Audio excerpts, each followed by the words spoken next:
Okay. All right, we're back. That was the second. Very honorable. Everyone gets cruisers, fight like men, and we actually got that one right as well. I've only missed 3 matches so far today. I've missed a lot of matches. Yeah. This morning didn't go so well. I've missed more than I've gotten correct. That's because you've been staying out of the left side. The left side is clearly the winning side today. Yeah. I think that's basically how it is. All right, so this is our last segment where we have CCP Omen. We're going to switch and drop some hints or just maybe spill the beans on what we're doing this winter afterwards. So if you guys have anything, now is kind of the last 10 minutes. Dust, go. Let's go. Actually, I'm going to ask you not about Dust. I'm going to ask you about one of my favorite things, Pocos. I understand you were the guy behind customs offices as well. Yeah, I mean, among others, I was involved with that. Do you think we're going to see more cool things, maybe Pocos or Pocos and Dust, like Yeah. other sort of anchorable things around planets? That, again, like I'm gonna have to be a little bit vague, but the vision is definitely that the Pocos are central to the link to Dust. But like I said before, when we're actually working it out how this is gonna work, it's many moving pieces. Mm-hmm. But like that, it's the entire orbital area around the planets is sort of a real estate that we want to make very important, and so the Pocos are there obviously in the orbit. So yeah, something like that at some point in time, definitely. Okay, cool. It would be cool if they're like a center of activity for planet-related stuff. Mm-hmm. And you could go there and have people doing different things. And Like a space elevator, maybe? maybe like a space elevator. Who knows? Okay. Who knows? That's a concept. A that's space been thrown escalator, around. maybe? Oh yeah. Yeah. Something going into space.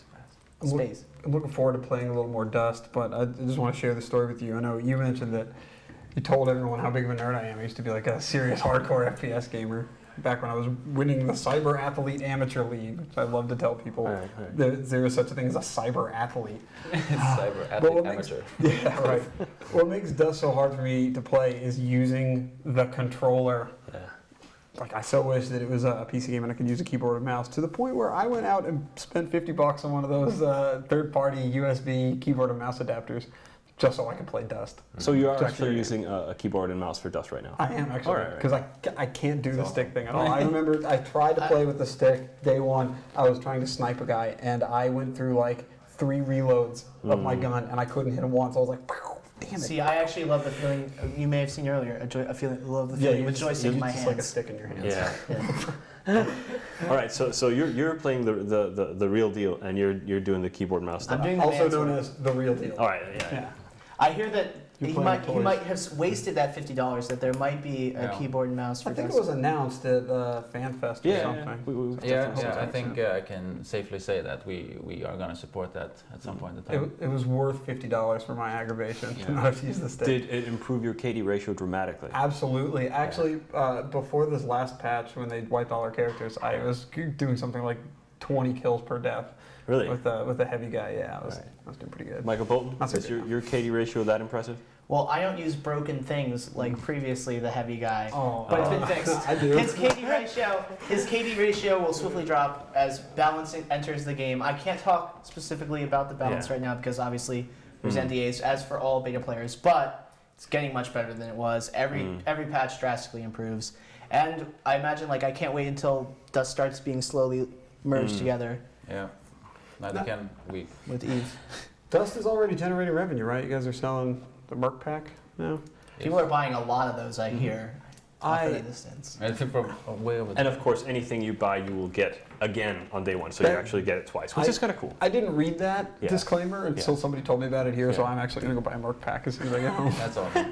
I need more guns. That is very cool. Actually, my TV is like an old tube one, so I can't really play it Oh, properly. no. Yeah, I know. I need to get Oh. a flat screen. Yeah. Does it Nice have, then. like, rabbit Yes. ears coming out of it and stuff? It's actually, I got the tube one from CCP Mindstar, but at that point I hadn't had a TV for 4 years. Wow. Yeah, I but know. everyone just has to go and I buy PlayStations and TVs Yes. and Keyboard and adapters. mouse. I Yeah, actually there's use all the stuff. I use my second monitor. I've done it so it can do computer or PS3. Yeah, It's quite a pro. nice setup. Yeah, everyone just go and buy PS3 right now. I just got in my little earpiece that our producer Oliver has a TV for sale and he just tried to sell it to me while you guys were talking. But Now's your chance. go buy a What's the PS3. price? We'll give you a Dust account for free. Buy TV, right. free Dust. Yeah. Or, well, PS3, I guess. PS3. Yeah. No, I was one of those weird people that didn't have a TV for like 4 years. How you know, European But of before you. Dust, there was no reason to have it. Exactly. Yeah. So I mean, yeah. now PS3 and TV. Yeah. You sort of a must. Even online is enough for all of your free time. It really is. Yep. Anyway, let's go talk to the commentators quickly. Hi, I'm CCP Sunset. I'm here with Lars and with Ravy again. Hey guys. Hello. Hello. We've been talking about a lot of spaceships today. A little bit. I'd like to talk to you about some more. You can never talk about too many things. I wanted to talk to you guys about the role of the new Tier 3 battle cruisers. Okay. They do a huge amount of damage from great ranges because they're battle cruisers that use battleship-sized weapons. You see a graphic up on the screen now. There's actually a mistake in that Oracle one. It's cap use, not optimal range, but still, these give you the gist of all their bonuses. They're great ships for kiting. You can get good range with them and good speed, so you get distance from your opponents, and you get to use them to deal a lot of damage fast. Downside is it's hard to track with the really large weapons, and they're very fragile. We actually see them a lot on TQ, especially the Tornado and the Oracles. You'll see them a lot come in about 170, 200K range, and they'll just snipe. So, I mean, they have enough DPS with these large guns that they can alpha volley a ship, and then they're agile enough where they can get away, unless they get in tie-dye and bombed by test. Yes, always a problem. But then the good news is you can reship and get back really fast. True. While everyone else is stuck in the molasses. So they really shine in the tournament. In the setup? tournament, they can be good. We've seen a couple teams use them well. Raiden used them extremely well last week. And we've seen a couple other good uses of them, Taluses especially. But for the most part, they've been kind of middling. I think the problem is just they're so fragile. Yeah, they are very thin. That's They're- the yeah. biggest thing. I mean, they upsized the guns, but they made them really thin to balance them out. I mean, I think they're a well-rounded ship for TQ. Commonly used in suicide gangs. Yes, the Yes. tornado especially. Tornadoes. Very much so. I wouldn't know anything about burning Jita. Yeah. Nobody, what a kind of terrible person would What do kind that. of a rat would do things like no? Certainly not.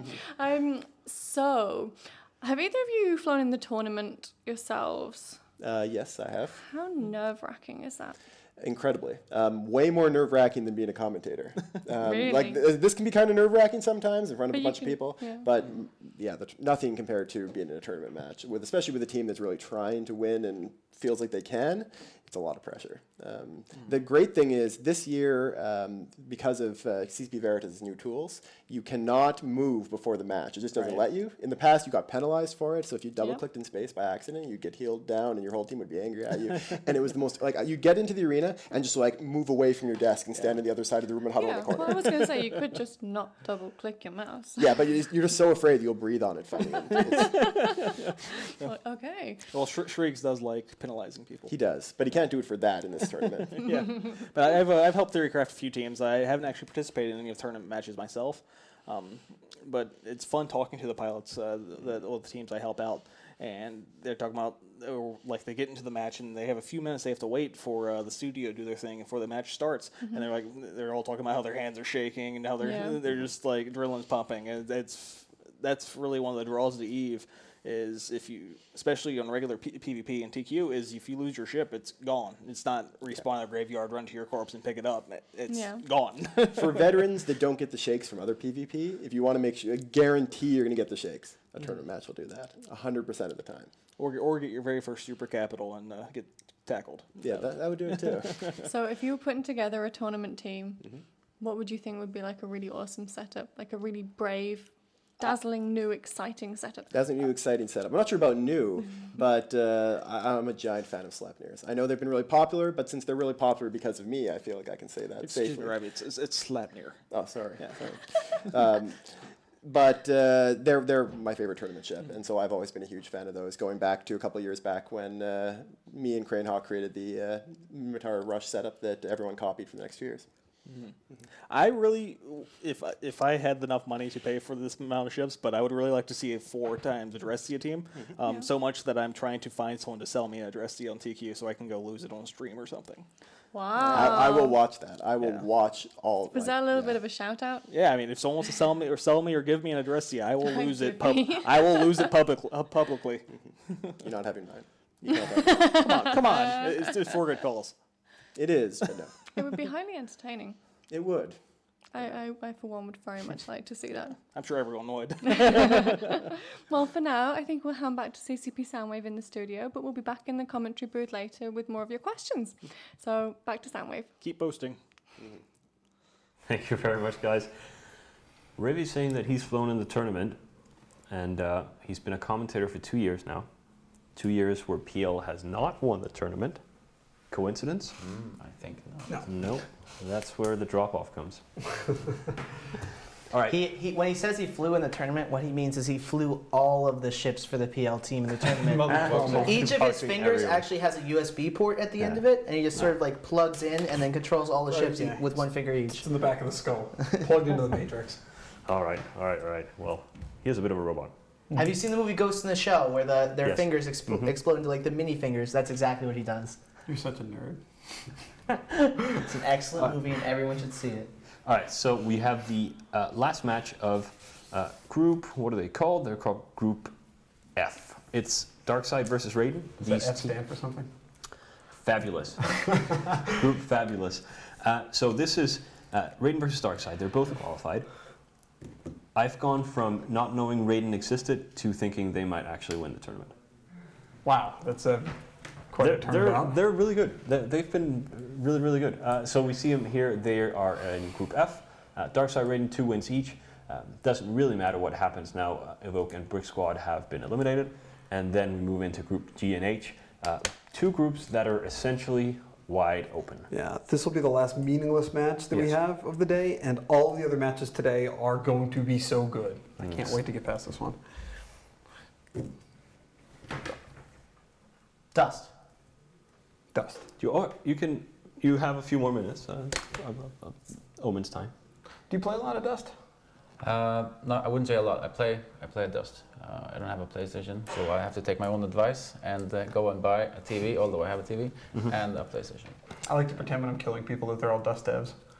Some of them might. They used to be, I think, Yeah. but now so many people in the beta. But to answer your question, yeah, we play a fair amount at the office, just like. But being Eve devs or like mixed devs, we don't play as extensively as the guys in Shanghai. They play all the time, and they're really on top of things. You're working more on the Eve side of things. Yeah, and also the features in Dust that aren't, shooting, like market integration, mail, corporations, the universe itself, like, all the little things you wouldn't believe. Like I have a list of the features we're doing. I always keep forgetting them because they're more than you can possibly remember. But like there's every little thing that where the 2 games sort of come together. And it's a lot of things in Dust. Cool. All right. Well, let's go to the last match of the winning teams and get this over with and get back into the super exciting who's going to win or lose and go on to tomorrow. Raiden versus Darkside. Guesses? I'm going to go with Darkside. Not as big of a fanboy as you, Darkside. Yeah, I'm going with CCP Nullabors pro tip Darkside. All right. Well, I think I may stick with Raiden because I think they've just been darn good. Fabulous.